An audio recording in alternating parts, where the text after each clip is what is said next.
What's going on, people? Welcome back to Curtis Shaw TV, back with another transfer update video. Still out here in the forest, in the bushes, having a little break, people, but still keeping an eye on all things Arsenal. And let's talk transfers, people. Yesterday we were talking about Emile Smith-Rowe being linked with a move to Chelsea. It got a real backlash from the Arsenal fans online and in the comments. There was a real feeling that, listen, there's no way you can allow him to go to Chelsea. You should actually be building around him. And Arsenal rejected an approach yesterday from Chelsea. They did make an official approach and Arsenal knocked it back. So well done, Arsenal. You should not be allowing a player like this to leave, that is for sure. So Smith-Rowe will be staying at Arsenal. And listen, for me, Arsenal need to get him more involved.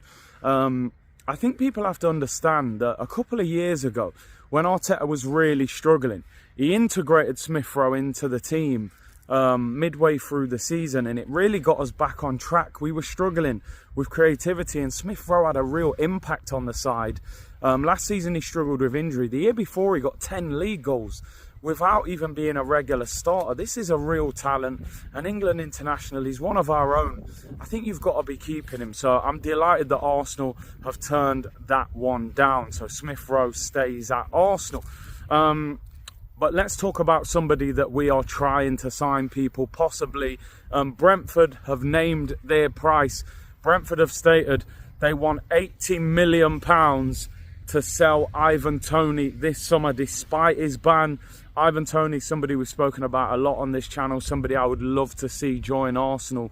I was kind of hoping that that transfer ban, or betting scandal ban, should I say, would allow clubs, Arsenal, to maybe get Ivan Toney for a reduced price. But Brentford have said, listen, they want £80 million. I think they realise how big of an asset they've got on their hands. You look at the striker market, it's very weak at the moment. Ivan Toney's an England international. He was the second highest English goal scorer in the Premier League last season, 21 league goals. Only Harry Kane got more. Listen, they know he's a valuable asset. He's being linked today with Chelsea, with Arsenal and with Manchester United. 3 clubs apparently keeping an eye on him. There is actually a rumour that Chelsea may even make an offer for him in this window. Of course it would be Chelsea. You know, what player have they not made an offer for? I've said many times Arsenal should be making a move for him.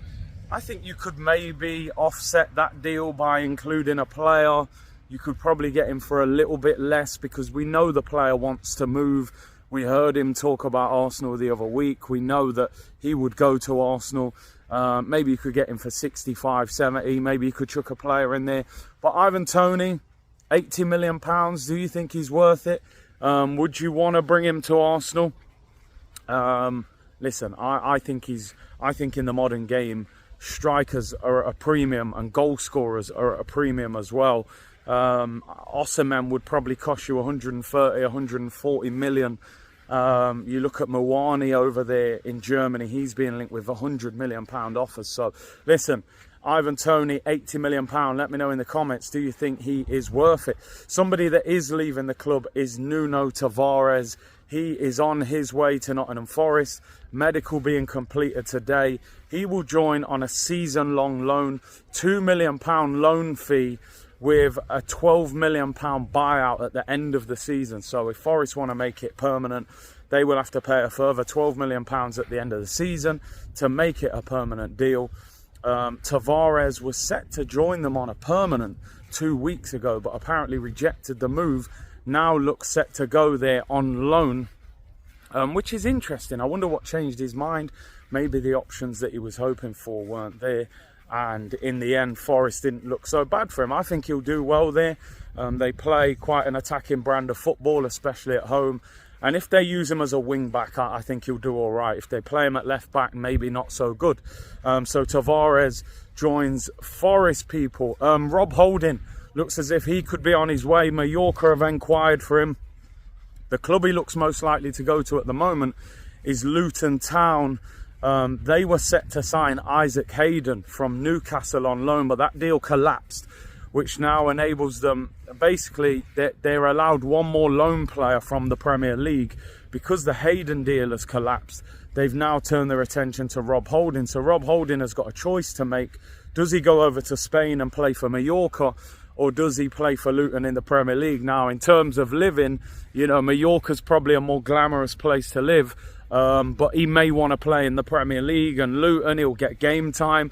He'll be tested, that's for sure, because defensively, you know, they're not the strongest. They've conceded a lot of goals, and it would probably mean he doesn't have to move house, because it's not that far north from London as well. So listen, Rob Holding, I think it's time for him to move on, go and get some football. But again, just to make it clear, this would be another loan move. This is not a permanent. So what will be frustrating for Arsenal, the likes of Holding, Tavares, these guys could be back here next season and we're back to square one. Kieran Toney as well is out on loan. So we're struggling to get a lot of these players out on permanent deals.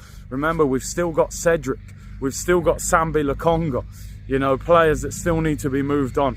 One player that could be moving on as well is Nicolas Pepe.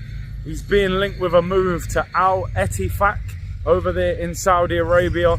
Steven Gerrard's club, who signed Jordan Henderson, of course, on £700,000 a week. Now, they're not one of the clubs that's being bankrolled over there in Saudi, so they don't have huge money for transfer fees, but they have massive wages, which is why Henderson was able to get 700k a week. I think they paid around 10 million for him. They want to buy Nicolas Pepe. It's believed they can offer him a big wage. He earns around 130, 140,000 pounds a week at Arsenal, and they're in talks about taking him to Saudi. I think Pepe will probably end up over there. It's believed he rejected a move to Besiktas because of wages. He's obviously on good money at Arsenal. He's got a year left on his contract. There were rumours a couple of weeks ago that Arsenal may have given him another opportunity due to the fact we could do with cover on that right hand side. But you know, Pepe was training back at the training ground, but he is training separately away from the group, so he is on his way. So yeah, it looks as if Pepe could be on his way to Saudi. And the final story of the day, Arsenal have had a bid rejected for Eric Garcia from Barcelona. Barcelona have said they are not willing to loan or sell him. They see him as part of their plans for the future. He's a Spanish international, still young, and Xavi doesn't want to allow him to go. I don't think many Arsenal fans will be too disappointed that Eric Garcia is not joining the club. He's not a player that I particularly rate, and I think a lot of the community rate. Just over 48 hours to go, people, until the window closes, and looking at it, with the Timber injury, do we need a defender? Tierney's gone as well. You look at the midfield, Rice and Partey very strong. After that, you're talking about Jorginho and El Neni. Is that strong enough? Could possibly have done with another centre midfielder. You look at the right wing. Do we have any cover for Saka? Not really. Yeah, you can put Nelson there. You can put Gabriel Jesus there, but that's not their natural position. Nelson's better on the left. Jesus is better up front. Could we have done with another striker? Is a reasonably injury-prone Jesus and a relatively unproven Eddie Nketiah enough? Would you be comfortable in the Champions League and the Premier League with that? I think we could have done with another striker. So at the moment, as much as I'm happy with the Arsenal squad, I still kind of feel like we're 2 or 3 players light of where I would have liked us to have been at this point in the window. So listen, 48 hours to go. Arsenal selling players, clearing the wage bill. I think you've got to get 1 or 2 in before that window closes and give this squad a boost if we are going to, you know, make a serious assault on trophies this season. Let me know in the comments about what we spoke about, and let me know what positions you think we should sign in the last 2 days of this window. A striker's very unrealistic because it'll be very expensive and it may take time to get done. We're not even being linked with strikers apart from Ivan Toney, but that looks more like January. We've missed out on Mohamed Kudus. We didn't move for him as the right winger. Midfielders not really being linked with. It feels to me like we may sign a defender, possibly on deadline day. But apart from that, I don't see a lot more happening. But listen, people, thank you very much for tuning in. Take care. I will be back over the next day or so. Champions League draw is tomorrow night. and the transfer window closes on Friday. We'll be back doing live streams for that.